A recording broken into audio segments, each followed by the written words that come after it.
Hello everyone, welcome to Vani sky Ruchi. ಇವತ್ತು ಎಲ್ಲ ಮಕ್ಕಳು ಇಷ್ಟಪಡೋ ಹೋಮ್ ಮೇಡ್ ಚಾಕ್ಲೇಟ್ನ ಹೇಗೆ ಮಾಡೋದು ತೋರಿಸ್ಕೊಡ್ತೀನಿ.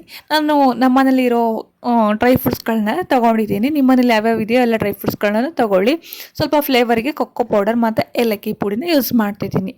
ನಾನು ಇವಾಗ ಒಂದು ಪ್ಯಾನಿಗೆ ಸ್ವಲ್ಪ ಎಲ್ಲ ಡ್ರೈ ಫ್ರೂಟ್ಸ್ಗಳನ್ನು ಹಾಕೊಂಡ್ಬಿಟ್ಟು ಫ್ರೈ ಮಾಡ್ಕೊಳ್ತೀನಿ. ಜಾಸ್ತಿ ಫ್ರೈ ಮಾಡ್ಕೊಳ್ಳಲ್ಲ, ಸ್ವಲ್ಪ ಫ್ರೈ ಮಾಡ್ಕೊಳ್ತೀನಿ. ಜಾಸ್ತಿ ಫ್ರೈ ಮಾಡ್ಕೊಂಬಿಟ್ರೆ ಚಾಕ್ಲೇಟ್ ಫ್ಲೇವರ್ ಬೇರೆಯೇ ಬರುತ್ತೆ. ಸೊ ಅದಕ್ಕೋಸ್ಕರ ಜಾಸ್ತಿ ಫ್ರೈ ಮಾಡ್ಕೊಳ್ಳಲ್ಲ. ಫ್ರೈ ಮಾಡ್ಕೊಂಡಿದ್ದನ್ನೆಲ್ಲ ಒಂದು ಬೌಲ್ಗೆ ಟ್ರಾನ್ಸ್ಫರ್ ಮಾಡ್ಕೊಳ್ತೀನಿ.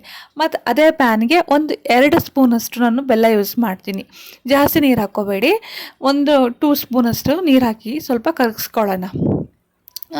ಜಾಸ್ತಿ ನೀರು ಹಾಕ್ಕೊಂಬಿಟ್ರೆ ಮತ್ತು ಅದು ಪಾಕ ಬರೋ ತನಕ ನಾವು ವೆಯ್ಟ್ ಮಾಡಬೇಕಾಗುತ್ತೆ. ಸೊ 2 ಸ್ಪೂನು ನೀರನ್ನ ಯೂಸ್ ಮಾಡಿಕೊಂಡು ಪಾಕ ಬರೆಸ್ಕೊಳ್ಳೋಣ. ಜಾಸ್ತಿ ನೀರು ಮಾಡೋಕ್ಕೆ ಹೋಗಬೇಡಿ, ಆಯಿತಾ. ಅದು ಇವಾಗ ಪಾಕ ಬಂದಿದೆ.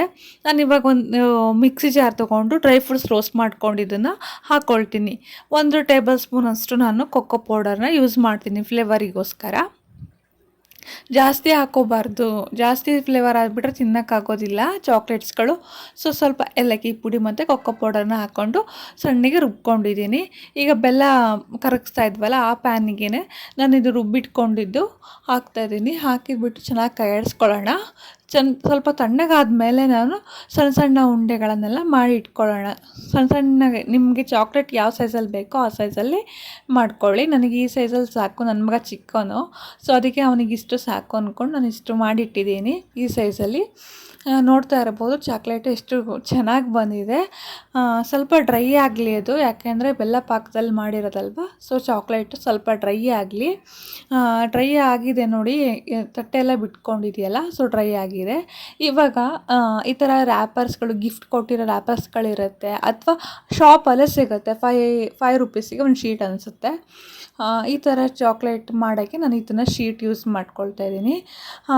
ಅಂದರೆ ಚಾಕ್ಲೇಟ್ ಸೈಜ್ನ ಪ್ರಕಾರ ನೀವು ಕಟ್ ಮಾಡ್ಕೊಳ್ಳಿ.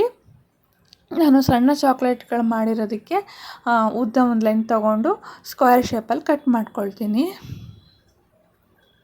ಮಕ್ಕಳು ತುಂಬ ಇಷ್ಟಪಟ್ಟು ತಿಂತಾರೆ ಫ್ರೆಂಡ್ಸ್. ನನಗೆ ತುಂಬ ಖುಷಿ ಆಯಿತು, ನನ್ನ ಮಗ ಜಾಸ್ತಿ ಇಷ್ಟಪಟ್ಟು ತಿಂತಾನೆ. ಅಂಗಡಿಯಲ್ಲಿ ಕೊಡಿಸಿದ್ರೆ ಸುಮ್ಮನೆ ಹೆಲ್ತೆಲ್ಲ ಹಾಳಾಗುತ್ತಲ್ವ. ಸೊ ಈ ಥರ ನಿಮ್ಮ ಮಕ್ಕಳಿಗೆ ಮಾಡಿಕೊಡಿ, ತುಂಬ ಖುಷಿಪಟ್ಟು ತಿಂತಾರೆ. ಈ ಥರ 2 ಥರನೂ ಕಟ್ ಮಾಡಿಕೊಂಡು ಚಾಕ್ಲೇಟ್ನ ಮಧ್ಯೆ ಇಟ್ಟು ಈ ಥರ ಫೋಲ್ಡ್ ಮಾಡ್ಬೋದು. ಅಂಗಡಿಯಲ್ಲಿ ತಂದಿರೋ ಥರನೇ ಇರುತ್ತೆ. 2 ಥರನ ಚಾಕ್ಲೇಟ್ನ ನಾನು ಹೇಗೆ ಕವರ್ ಮಾಡೋದು ಅಂತ ತಿಳಿಸ್ಕೊಟ್ಟಿದ್ದೀನಿ ನೋಡಿ. ಒಂದು ಈ ಥರ ಮಾಡ್ಬೋದು, ಇಲ್ಲ ಮತ್ತೊಂದು ಮೆಥಡಲ್ಲಿ ಅಂತಂದರೆ ಚಾಕ್ಲೇಟ್ನ ಮಧ್ಯೆ ಇಟ್ಬಿಟ್ಟು ಮೇಲ್ಗಡೆ ಎಲ್ಲ ಬಂದು ಸೈಡಿಗೆ ಇರುತ್ತಲ್ವ, ಸೈಡಿಗೆ ಬಂದಿರೋದನ್ನೆಲ್ಲ ಮುಂದೆ ಕಟ್ಬಿಟ್ಟು ಒಂದು ದಾರ ಸಹಾಯದಿಂದ ಯೂಸ್ ಮಾಡ್ಕೋಬೋದು. 2 ಥರನೂ ಮೆಥಡ್ನ ನಾನು ಯೂಸ್ ಮಾಡಿ ತೋರಿಸಿದ್ದೀನಿ, ನೋಡ್ತಾ ಇರ್ಬೋದು. ಈ ಥರ ಮಾಡಿಕೊಟ್ರು ತುಂಬ ಚೆನ್ನಾಗಿರುತ್ತೆ. ನೋಡ್ತಾ ಇರ್ಬೋದು, ಚಾಕ್ಲೇಟು ತುಂಬ ಚೆನ್ನಾಗಿ ಬಂದಿತ್ತು. ಜಾಸ್ತಿ ಮಾಡಿ ಇಟ್ಕೋಬೇಡಿ, ಫ್ರೆಶಾಗಿ ಮಾಡಿಕೊಟ್ರೆ ಬೆಟರು.